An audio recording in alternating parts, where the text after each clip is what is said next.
Déjà vu es esa sensación extraña y fugaz de haber vivido un momento antes. Todos la hemos experimentado. La mayoría la descarta como un fallo del cerebro o una simple coincidencia. Pero a veces se siente diferente, incorrecta, como si la realidad se estuviera repitiendo de una forma que no debería. Estas son 4 historias supuestamente reales de déjà vu que no desaparecieron, sino que se transformaron en algo profundamente perturbador. Normalmente no hablo de esto. No porque tenga miedo de contarlo, sino porque cada vez que lo recuerdo, siento que algo se desacomoda, como si la historia no quisiera ser revivida. Todo ocurrió en 2017. Vivía en un complejo de apartamentos en el centro de Nueva Jersey, un edificio antiguo de ladrillo, de 3 pisos, de esos que parecen existir fuera del tiempo. Las luces del pasillo nunca iluminaban del todo, solo lo suficiente para que no tropezaras. Las paredes estaban manchadas, amarillentas, y cada puerta parecía haber sido reemplazada en una época distinta. Compartía el apartamento con Nick. Él trabajaba como guardia de seguridad en turnos nocturnos, así que la mayoría de las noches yo estaba solo. Y al principio eso no me molestaba. El silencio me resultaba cómodo, familiar. Hasta esa noche. Era jueves, principios de febrero. Volví a casa más tarde de lo habitual. Subí las escaleras sin pensar en nada, revisando el teléfono con la mente completamente en blanco. Al llegar al segundo piso, algo me detuvo en seco. Un olor. Caucho quemado con limpiador cítrico barato. No era un olor fuerte, pero era increíblemente específico. Tan específico que sentí un vuelco en el pecho. No porque me recordara algo concreto, sino porque despertó una sensación de reconocimiento que no tenía origen. Por un instante tuve la impresión absurda de que ese recuerdo no era mío. Seguí caminando por el pasillo. Y entonces ocurrió. El déjà vu no llegó como una idea vaga o una sensación pasajera, llegó con violencia, como si alguien hubiera encajado una pieza invisible dentro de mi cabeza.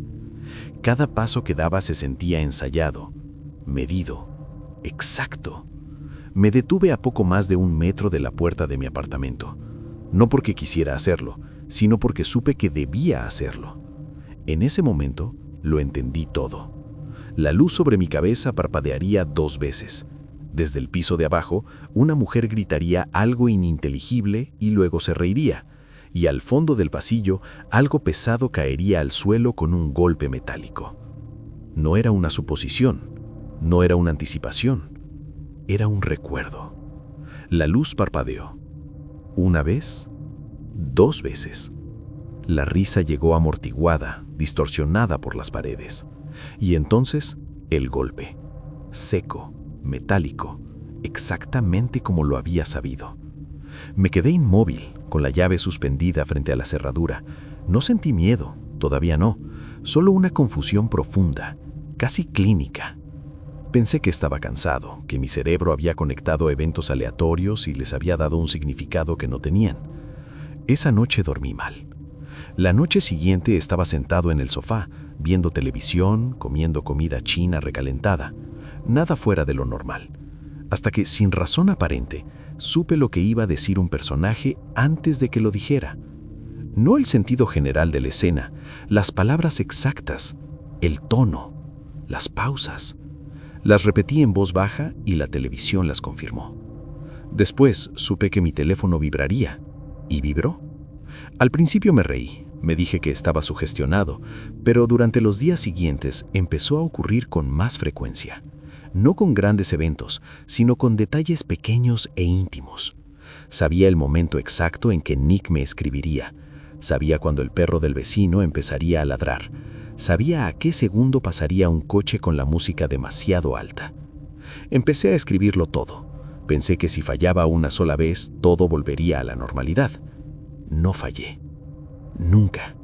Y entonces entendí algo que me heló la sangre. No eran recuerdos del pasado. Eran recordatorios de cosas que aún no habían ocurrido. No sentía sorpresa cuando pasaban, tampoco emoción, solo una certeza incómoda, como si el presente fuera una repetición obligatoria de algo ya decidido. La sensación no era la de estar viendo el futuro, era la de estar recordándolo. Y entonces empezaron los sueños.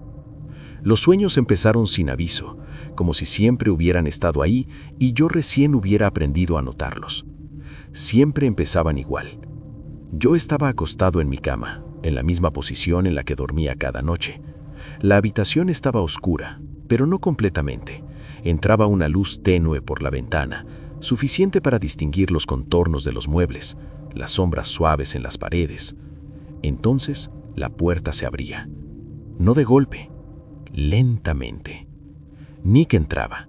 Estaba pálido, sudoso, con los ojos abiertos de más, como si llevara horas sin parpadear. Se detuvo a pocos pasos de la cama y me miraba fijamente. Hay alguien en el edificio. Su voz no sonaba bien. No era nerviosa ni agitada.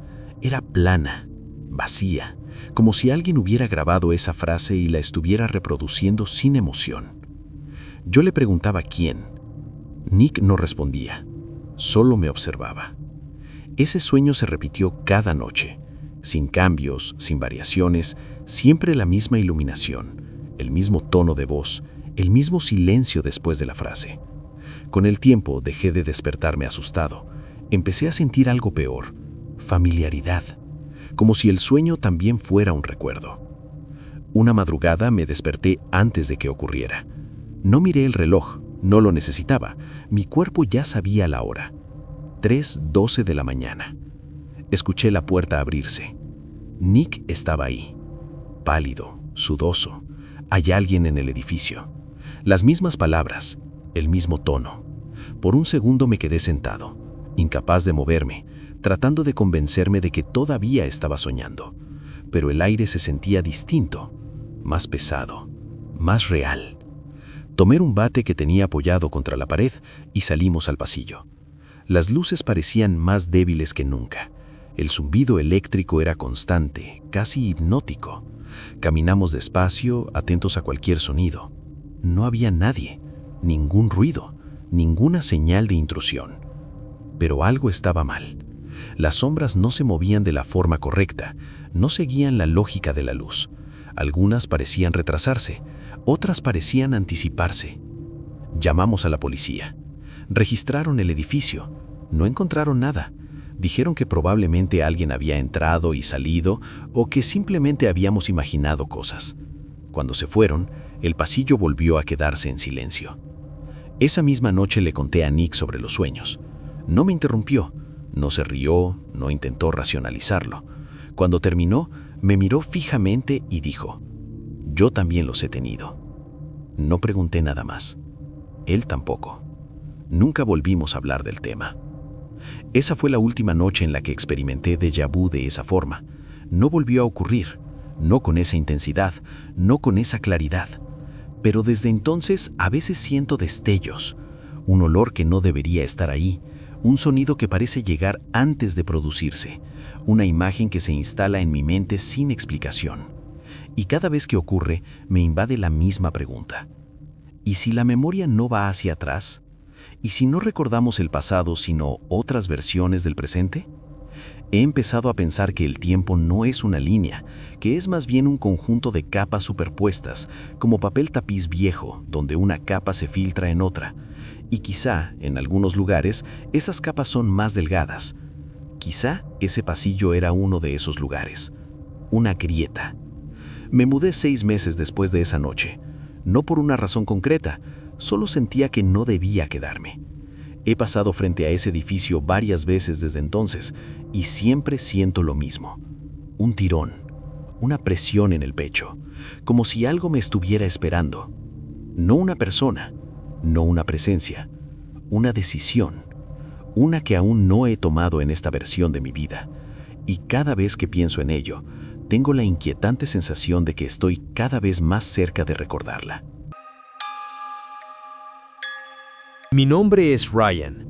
Esto ocurrió hace 3 años, cuando yo tenía 17 y mi hermano Chris tenía 19. Vivimos en un pueblo pequeño, de esos en los que parece que nunca pasa nada. Todo está rodeado de bosque. árboles por todas partes, kilómetros y kilómetros de verde espeso, silencioso, antiguo. Cerca de nuestra casa hay un sendero que se interna en el bosque. Empieza como un simple camino de tierra, pero cuanto más avanzas, más se va cerrando. La gente dice que si caminas lo suficiente, puedes encontrar restos de edificios viejos, casas abandonadas, cosas que no aparecen en ningún mapa. Siempre hablábamos de explorarlo, pero nunca lo hacíamos, hasta un fin de semana de octubre. No teníamos nada que hacer. Chris dijo que había oído hablar de una casa vieja, escondida en lo profundo del bosque. Decía que otros chicos del colegio la habían visto. Algunos incluso habían entrado. Ese día estaba nublado, fresco, las hojas estaban cambiando de color, así que el paseo parecía inofensivo. Preparamos agua, linternas, le dijimos a nuestra madre que íbamos a caminar un rato y salimos alrededor de las 3 de la tarde. En octubre el sol se pone temprano, así que calculamos que tendríamos un par de horas como máximo. Los primeros minutos fueron normales. Yo había caminado por esos bosques muchas veces, conocía el terreno, los sonidos, la sensación de estar rodeado de árboles. Pero después de unos 10 minutos, algo cambió. Sentí una incomodidad difícil de explicar. No era miedo, era más bien una sensación de reconocimiento, como si ese camino no fuera nuevo para mí. Tuve la impresión de haber caminado por ese mismo sendero antes. No solo algo parecido, ese sendero exacto, con ese mismo ritmo, esa misma conversación con mi hermano caminando unos pasos adelante. Cuando pasamos junto a un poste de madera roto, inclinado hacia un lado, sentí un escalofrío. Sabía que iba a estar ahí. No me sorprendió verlo, lo estaba esperando. No dije nada. He sentido déjà vu antes, como todo el mundo, pero esto era distinto. No era una chispa fugaz, era constante, pesado, como si mi cabeza estuviera recordando algo que no encajaba con mi vida. Chris hablaba de cualquier cosa, pero yo apenas lo escuchaba. Miraba alrededor tratando de convencerme de que estaba exagerando. Entonces pensé en un árbol grande con un agujero oscuro en el tronco, justo al costado del camino. 5 minutos después, pasamos junto a él. Mi estómago se tensó. Cuanto más avanzábamos, más recuerdos aparecían. No imágenes borrosas, sino escenas completas. Empecé a ver una casa en mi mente. Una casa de 2 pisos, pintura verde descascarada, un escalón delantero roto, enredaderas secas trepando por las paredes. Recordaba una ventana rota en el piso superior. Y lo más inquietante era que estaba seguro de no haber visto esa casa nunca antes. No le dije nada a Chris, todavía no. Finalmente, entre las 3:30 y 4 de la tarde, llegamos. La casa estaba ahí, exactamente como la había visto en mi cabeza. Sentí que el suelo se me hundía bajo los pies. Me quedé quieto mirándola mientras Chris seguía caminando hacia el porche como si nada. Quise darme la vuelta, quise decirle que nos fuéramos. Por primera vez dudé de mi propia memoria. Pensé que quizá había estado ahí de niño y lo había olvidado, pero algo dentro de mí sabía que no era así. Le pregunté a Chris si el lugar le parecía familiar. Me miró confundido y dijo que no, que era solo una casa abandonada más. Le dije la verdad. Le dije que sentía un déjà vu muy fuerte, que tenía la sensación de haber vivido ese momento exacto antes. No quería parecer cobarde, así que seguimos adelante. La puerta principal estaba entreabierta. Chris la empujó lentamente y la bisagra chirrió con un sonido largo y agudo que me recorrió la espalda. El interior olía a polvo viejo, madera húmeda y abandono. El silencio era tan denso que parecía presionar los oídos. Entramos. Había muebles rotos, papel tapiz despegándose de las paredes y una escalera que subía por el lado izquierdo. Recorrimos el primer piso. Una cocina sin luz, una sala con una chimenea y un pasillo con una puerta cerrada al fondo.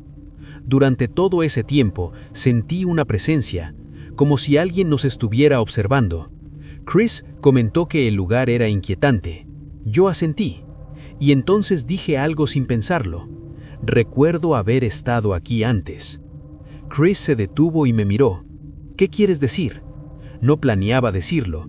Las palabras simplemente salieron. Recuerdo este lugar, la cocina, el pasillo, la chimenea, y recuerdo que hay una mujer en el piso superior. El silencio se volvió absoluto. Chris me miró como si no supiera si estaba hablando en serio o si estaba intentando asustarlo. Era una reacción lógica. En un lugar así, cualquier comentario extraño se siente amplificado. Le dije que no estaba bromeando, que no estaba intentando crear un ambiente creepy, simplemente tenía la sensación de haber estado ahí antes, de conocer ese lugar, de saber que había alguien en el piso superior. Chris soltó una risa nerviosa y dijo que estaba dejando que el sitio me afectara, que era una casa abandonada y nada más. Aún así, pude notar que mi comentario lo incomodó. Nos quedamos quietos unos segundos. Entonces lo escuchamos. Un sonido suave, un crujido lento, como una tabla de madera siendo pisada con cuidado. Venía del piso superior. Nos miramos sin decir nada. El sonido no fue fuerte, pero fue claro. No podía haber sido el viento. No sonaba como algo cayendo. Sonaba como un paso. Chris rompió el silencio y me retó a subir a comprobar qué era. Le dije que no tenía ningún sentido, que si de verdad había alguien, lo mejor era irnos. Él insistió. Dijo que probablemente era un animal o la casa acomodándose. Para decidirlo, propuso jugar piedra, papel o tijeras. Perdí. Aún así me negué a subir solo. Chris dijo que entonces subiría él. Lo seguí, pero mantuve distancia. Subimos lentamente por la escalera. Cada peldaño crucía bajo nuestro peso, amplificando el sonido en el interior vacío de la casa. Al llegar arriba, me quedé en lo alto de la escalera, mientras Chris avanzaba por el pasillo. Había varias puertas cerradas. El ruido parecía haber venido de la última habitación a la derecha. La puerta estaba entreabierta. Chris se acercó con cuidado, extendió su mano y empujó la puerta un poco más. Desde donde yo estaba, no podía ver el interior. Solo vi cómo su cuerpo se tensó de golpe. Se quedó completamente quieto. Entonces gritó.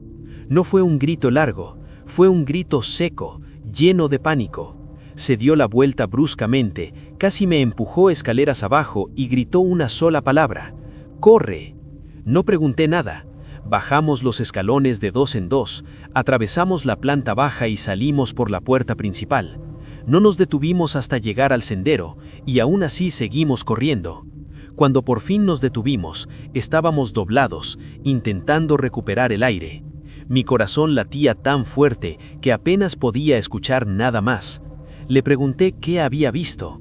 Chris me miró con los ojos abiertos de par en par y dijo que había una mujer en la habitación.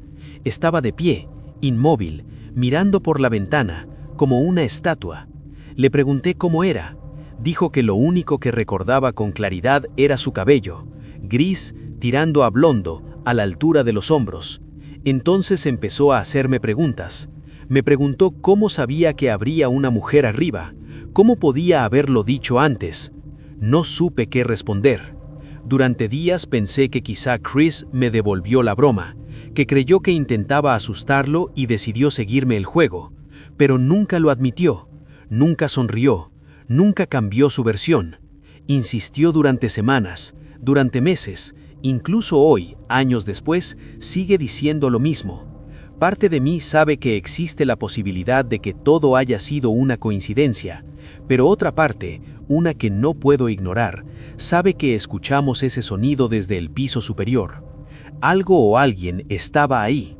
Mis recuerdos fueron demasiado precisos como para ser casuales. Me alegro de no haber sido el único que miró en dentro de esa habitación, porque si hubiera estado solo, probablemente habría dudado de mi propia mente. Desde ese día, mi idea del déjà vu cambió para siempre. Ya no lo veo como una sensación pasajera, lo veo como una advertencia, como si en ciertos momentos algo dentro de nosotros recuerda caminos que ya hemos recorrido, aunque juremos que es la primera vez. Esto ocurrió en 2020, durante uno de esos periodos extraños en los que el mundo parecía estar detenido entre el encierro y la normalidad. Las calles estaban más vacías de lo habitual. Los horarios perdían sentido y los días se mezclaban unos con otros. Todo se sentía irreal, como si la realidad estuviera funcionando con retraso. Yo lo sentía más que nunca cuando conducía de noche. Aquella madrugada volvía a casa desde la casa de mi novia. Eran alrededor de la 1:30. Había nevado poco, lo justo para cubrir el asfalto con una capa traicionera. Vivía en un pueblo pequeño, cerca de Scranton, Pensilvania, y había una intersección cerca de mi casa conocida por los accidentes. 4 señales de stop, ningún semáforo y visibilidad casi nula cuando el clima empeoraba. Al acercarme a ese cruce, sentí algo extraño en el pecho. No fue miedo al principio, fue una sensación de desubicación, como si hubiera entrado en un momento que no me pertenecía. Reduje la velocidad, aunque tenía el derecho de paso. Entonces ocurrió. Un camión negro apareció por la izquierda y atravesó el stop sin frenar. Pasó frente a mí a toda velocidad. Si no hubiera pisado el freno unos segundos antes, me habría impactado de lleno en el costado. Me detuve al costado del camino, temblando, observando cómo las luces traseras del camión se perdían en la nieve. Sabía que había estado a segundos de morir, pero eso no fue lo que más me asustó. Lo que me aterrorizó fue que yo sabía que iba a pasar. No en el sentido de una corazonada, no como una reacción rápida. Lo recordaba. Recordaba el choque, el sonido del metal aplastándose, el vidrio estallando, el golpe seco del airbag contra mi rostro. Recordaba el dolor. Recordaba la dificultad para respirar. Nada de eso había ocurrido, pero estaba ahí en mi memoria, completo, detallado, como un hecho consumado. Intenté explicármelo de forma racional. Pensé en el estrés, en el aislamiento, en el peso psicológico de la pandemia. Me convencí de que había sido una reacción exagerada de mi mente, hasta que volvió a pasar. Días después, estaba detenido en un semáforo en rojo. Sin razón aparente, supe qué canción sonaría en la radio antes de que comenzara. También supe que una mujer cruzaría la calle con un perro, aunque todavía no estaba en mi campo de visión. Y ocurrió. Empecé a sentir que ya no estaba viviendo el presente, sino repitiéndolo, como si mi vida se hubiera convertido en una escena que se reproducía una y otra vez. Entonces llegaron los sueños. Siempre el mismo cruce, siempre el mismo choque. Cada noche eran más vívidas. En uno de ellos, salía del coche y me veía a mí mismo inclinado sobre el volante. Mis ojos estaban vidriosos, tenía una herida profunda en la sien, podía escuchar mi propia respiración, lenta, rota, apagándose. Después de 5 noches, desperté empapado de sudor y tomé una decisión. No volvería a pasar por esa intersección. A partir de ese día, conduje 10 minutos más para evitarla y tomé la autopista. Me sentía ridículo, pero también aliviado. Esa misma tarde recibí un mensaje de un amigo. Hubo un accidente fatal en esa intersección, a la misma hora en la que yo solía pasar. El coche era del mismo modelo que el mío, del mismo color. El conductor había muerto en el acto. No conocía a esa persona, nunca había oído su nombre, pero aún así sentí una conexión incómoda, casi íntima, como si esa muerte no me fuera ajena. Durante días no pude dejar de pensar en ello, en el choque que no ocurrió, en los recuerdos que tenía de algo que nunca había pasado. Cada detalle seguía ahí, intacto en mi mente, como una cicatriz invisible. Empecé a preguntarme si realmente había evitado el accidente o si simplemente había sido desviado, como si alguien hubiera tomado una decisión por mí en el último segundo. Intenté seguir con mi vida normal, trabajar, ver a mi novia, conducir por otras rutas, pero algo había cambiado. Cada vez que manejaba de noche, sentía que el camino me observaba, como si la carretera tuviera memoria. A veces, al tomar una curva, tenía la sensación de que el coche iba a perder el control. No porque estuviera derrapando, sino porque yo recordaba que lo haría. Frenaba inmediatamente. Nada pasaba. Empecé a prestar atención a esos impulsos, a esos recuerdos que no tenían origen, y me di cuenta de algo inquietante. Siempre estaban relacionados con el peligro. Nunca recordaba momentos felices, nunca conversaciones triviales, nunca escenas insignificantes, solo finales, solo errores irreversibles. Buscando respuestas, empecé a leer sobre experiencias cercanas a la muerte. Personas que aseguraban haber visto su vida desde fuera. Personas que hablaban de recuerdos imposibles, de escenas que no habían ocurrido todavía. Muchos describían exactamente lo mismo que yo había sentido, una especie de conocimiento anticipado, no como una visión, sino como una certeza. Algunos decían que el tiempo no es una línea, que es un bucle que se reinicia constantemente y que a veces algo dentro de nosotros recuerda lo que ocurrió antes del reinicio.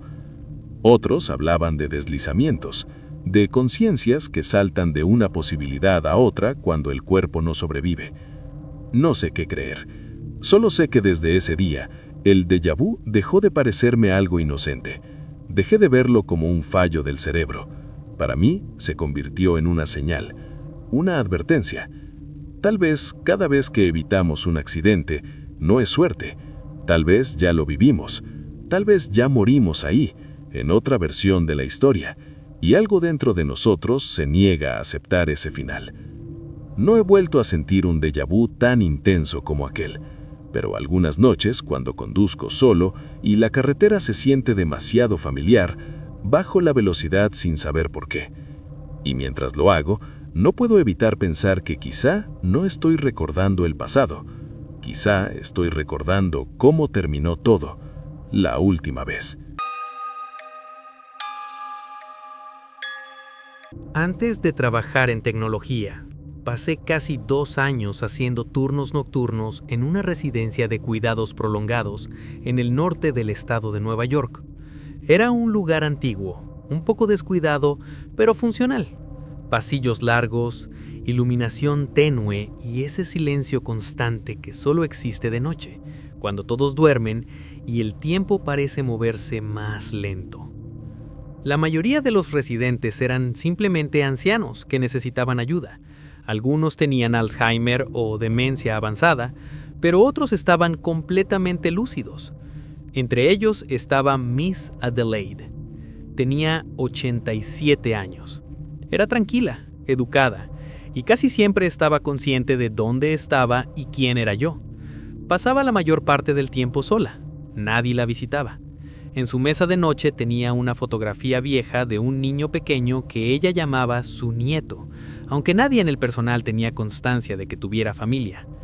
Con el tiempo desarrollé una rutina. Rondas a medianoche. Revisión de habitaciones cada hora.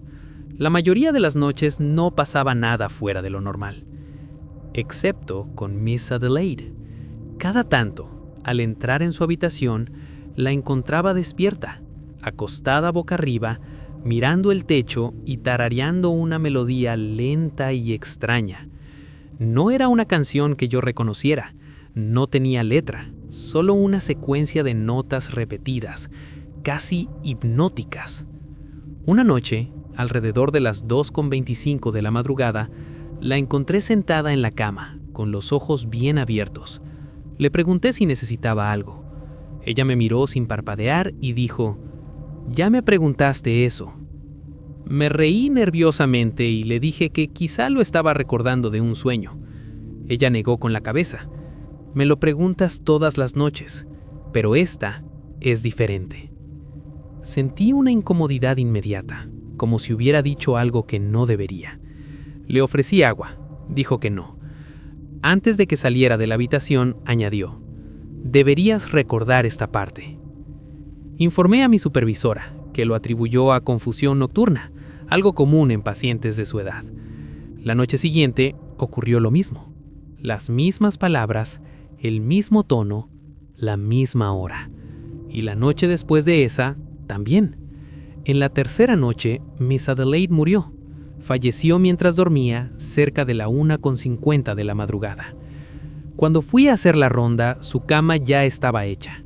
Sus pertenencias estaban guardadas en cajas. La habitación estaba vacía. No pude dejar de pensar en lo que había dicho.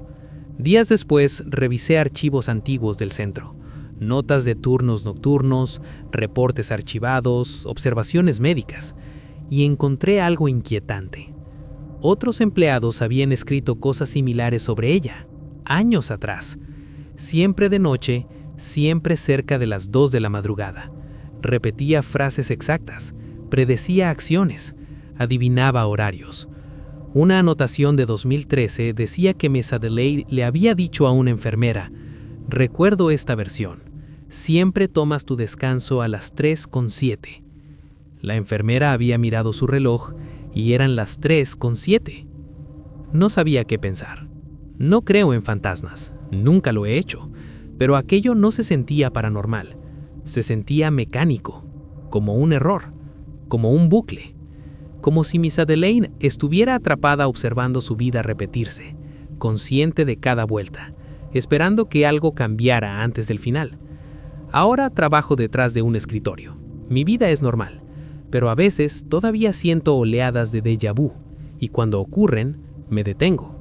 Escucho, porque tal vez no es un fallo del cerebro, tal vez es un mensaje. Tal vez alguien, en algún lugar, intenta advertirnos que ya estuvimos aquí antes y que no terminó bien.